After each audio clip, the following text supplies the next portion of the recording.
की राजनीति का वो दिन जिसने दशकों पुराना इतिहास बदल दिया। एक अन्य मार्ग का पता वही है, लेकिन नेम प्लेट बदलने वाली है। भाजपा ने आखिरकार बिहार की कमान उस शख्स के हाथ में सौंप दी है जिसने कभी नीतीश कुमार को सत्ता से बेदखल करने के लिए अपने सिर पर मुर्रेठा यानी पगड़ी बांधी थी। बिहार की सत्ता में अभी जो हुआ है वो सिर्फ एक मुख्यमंत्री का चयन नहीं है, बल्कि भाजपा की अपनी कार्यशैली में एक बड़ा अपवाद है। अगर हम हाल के भाजपा शासन वाले राज्य को देखें, चाहे मध्य प्रदेश के मोहन यादव हो, राजस्थान के भजन लाल शर्मा हो या छत्तीसगढ़ के विष्णुदेव साय, भाजपा ने हमेशा ऐसे लोगों को चुना है जो संगठन की गहराइयों से निकल के और लाइमलाइट से दूर रहते हैं। लेकिन बिहार में कहानी अलग है।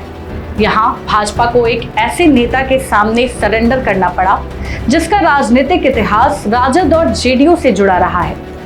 ये भाजपा के उस पारंपरिक सोच को तोड़ता है जहां विचारधारा और आरएसएस बैकग्राउंड को सर्वोपरि रखा जाता है। सम्राट चौधरी का राजनीतिक डीएनए बगावत और पावर से बना है। उनका सफर भाजपा के कैडर या आरएसएस की शाखाओं से शुरू नहीं हुआ। उन्होंने राजनीति का कखरा लालू प्रसाद यादव की आरजेडी में सीखा। उनके पिता शकुनी चौधरी लालू के सबसे भरोसेमंद साथी थे। साल 1999 में राजद सरकार में मंत्री बनने से लेकर पार्टी में चीफ व्हिप रहने तक सम्राट का पूरा वैचारिक आधार उस राजनीति पर टिका था जिसका भाजपा विरोध करती आई है। आइए आगे जानते हैं कि कैसे सम्राट चौधरी राजनीति में कदम रखने के साथ ही सत्ता के गलियारों में तेजी से आगे बढ़े और पार्टियां बदलते बदलते आखिरकार बिहार में 20 सालों तक राज करने वाले मुख्यमंत्री के बदलाव का चेहरा बन गए। किसी बाहरी नेता के लिए भाजपा जैसी कैडर आधारित पार्टी में अपनी जगह बनाना ही मुश्किल होता है, लेकिन सम्राट ने जो किया वो किसी चमत्कार से कम नहीं है। राजनीति में शुरुआत विवादों से भरी रही थी। साल 1999 में राबड़ी देवी की सरकार में सबसे कम उम्र के मंत्री बने, लेकिन आरोप लगा कि मंत्री बनने के वक्त सम्राट की उम्र संवैधानिक सीमा से कम थी। बवाल इतना बढ़ गया कि उन्हें इस्तीफा देना पड़ा। लेकिन इस घटना ने बिहार को बता दिया था कि एक नया खिलाड़ी मैदान में आ चुका है। सम्राट को समझ आ गया था कि राजनीति में ठहरना हारने जैसा है। फरवरी 2014 में उन्होंने राजद के 13 विधायकों के साथ ऐसी बगावत की कि लालू यादव का किला ढह गया। वे फिर जेडीयू में आए, नीतीश कुमार के साथ बैठे और जब जीतन राम मांझी सीएम बने तो उनके कैबिनेट में मंत्री भी रहे। यहाँ सम्राट ने खुद को एक कुशल स्ट्रैटेजिस्ट के रूप में स्थापित किया। उन्होंने दिखाया कि वे सिर्फ विधायक नहीं बल्कि सरकार बनाने और बिगाड़ने की ताकत रखते हैं।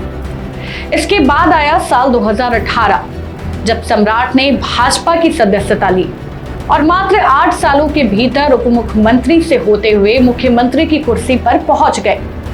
लेकिन यह सब इतनी तेजी से कैसे हुआ, आगे एक नजर में देखते हैं। साल 2018 में सम्राट चौधरी ने भगवा चोला ओढ़ा। इस वक्त भाजपा को बिहार में एक ऐसे आक्रामक पिछड़ा वर्ग के नेता की जरूरत थी जो दोनों पार्टियों राजद और जेडीयू पर सीधा प्रहार कर सके। और फिर शुरू हुआ प्रमोशन का वो दौर जो भाजपा के इतिहास में विरला ही दिखता है। साल 2019 में उन्हें प्रदेश उपाध्यक्ष बनाया गया। साल 2020 में एमएलसी और फिर पंचायती राज मंत्री। साल 2022 में उन्हें विधान परिषद में नेता प्रतिपक्ष के रूप में चुना गया। साल 2023 में बिहार भाजपा के प्रदेश अध्यक्ष बने। साल 2024 में उन्हें आखिरकार बिहार का उप मुख्यमंत्री बना दिया गया और विधायक दल के नेता चुना गया। और आज का ये दिन जब वो बिहार के मुख्यमंत्री बन गए हैं।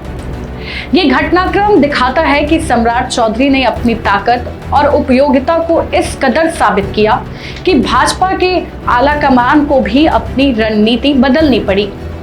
ये सम्राट के उस राजनीतिक जमीन की ताकत है जिसे भाजपा नकार नहीं सकी। उन्होंने साबित किया कि बिहार में भाजपा को अगर जीतना है तो उसे बाहर से आए इस बागी तेवर वाले नेता की जरूरत है। सम्राट चौधरी का सफर विवादों से भी भरा रहा।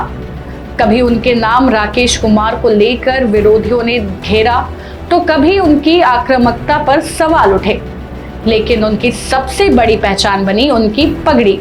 उन्होंने कसम खाई थी कि जब तक नीतीश को सीएम पद से नहीं हटाएंगे, पगड़ी नहीं खोलेंगे। आज भले ही परिस्थितियां बदल गई हो, लेकिन सम्राट का संकल्प उन्हें कुर्सी तक ले आया।